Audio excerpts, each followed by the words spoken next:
Picture the moment you're mid-argument. You know exactly what to say.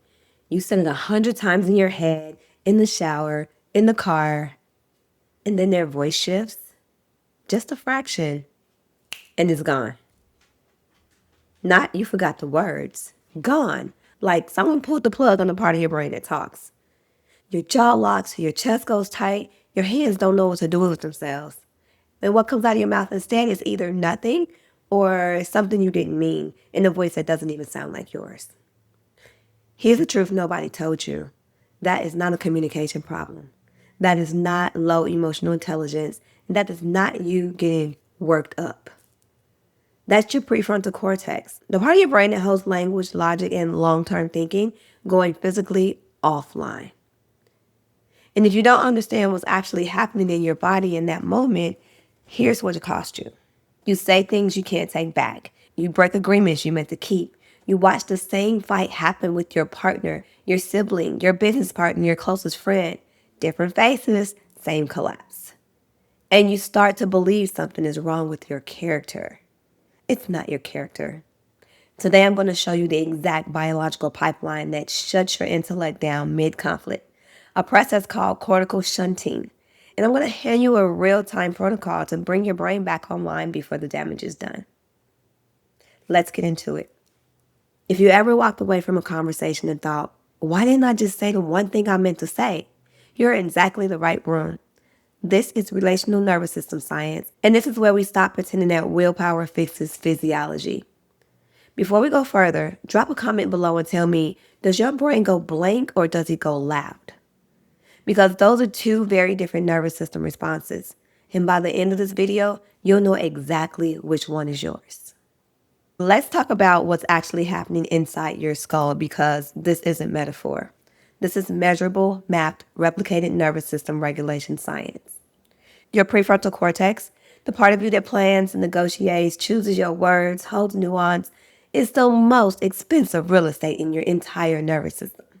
It burns enormous amounts of glucose and oxygen just to stay online. And your body, underneath all of your intelligence, is still running on survival operating systems that is millions of years old. That operating system has one job: to keep you alive right now. Not keep you articulate, not keep you diplomatic, alive. So the second your nervous system detects a threat, and I mean the second, a structure called the amygdala fires before your conscious mind even registers what happened. This is neuroception, a term coined by Dr. Stephen Porges. Your body scanning for danger completely underneath awareness.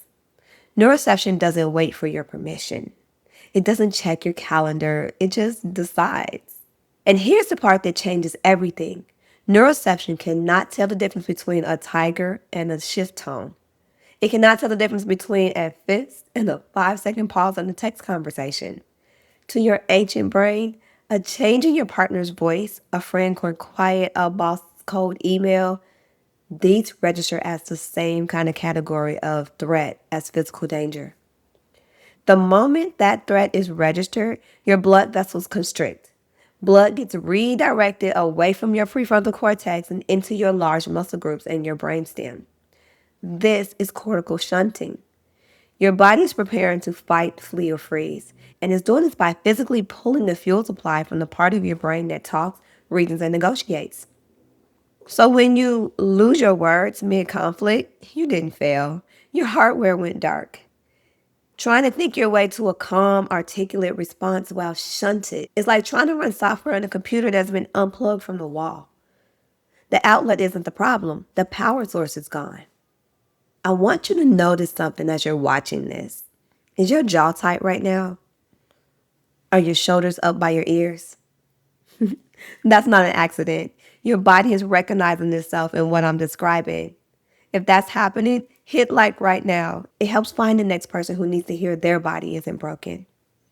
Now, here's where it gets uncomfortable. In a good way. Once you're shunted, your body still needs a story. Your brain hates an unexplained physical sensation, so it goes looking for a reason for the racing heart, the tight chest, the locked jaw. And it finds one fast. They don't respect me. I always have to do everything. They're going to leave. I can't trust them. None of that is analysis. That's somatic amnesia. The process of ignoring the actual physical signal and mistaking the context of the fight for the cause of the fight. The argument you think you're having is a translation. Your mind is narrating a physiological emergency using the only vocabulary it has left: grievance, blame, catastrophe. This is why you can't talk your way out of a fight you're shunted in the middle of. You're not exchanging information with the other person. You are two nervous systems in a survival state, generating a hallucinated narrative to justify a threat response neither of you consciously chose. This shows up everywhere, not just in romantic relationships. In trauma and relationships research broadly, and in Gottman Institute studies on conflict specifically, we see the same pipeline, whether it's a partner, a sibling, a coworker, or your closest friend. It's not about who's in front of you. It's about what your body has already decided about safety. And this is where your Sentry archetype takes over the wheel. Under a shunt, you don't get to choose your response. Your default protective pattern does. Some of you go armored, jaw set, control locked in, voice getting sharper and more clipped. Some of you go storm, louder, faster, flooding the room. Some of you go hollow or bunker, numb, foggy, disappearing behind your own eyes while your mouth says, "I'm fine." And some of you go seeker, chasing, over-explaining, needing reassurance the second silence hits. None of those are character flaws. They are protection strategies your nervous system built a long time ago, and they are running the exact same script whether you are 8 years old on the playground or 45 years old in the boardroom. If this is the first time you're hearing your nervous system explained instead of your personality diagnosed, subscribe. This channel exists to map exactly this every week, so you stop mistaking biology for a flaw. Okay, now the part you actually came for, because awareness without a tool is just a more educated way to stay stuck. When you feel the shunt happening, your jaw tightening, your chest closing, words disappearing, you need to interrupt the pipeline at the body, not the mind. You cannot think your way out of a physiological state. You have to somatically signal safety back to your nervous system. Here's the sequence. This is one of your raw regulation tools, and I want you to actually do this with me right now, not just watch. Phase 1, jaw decoupling.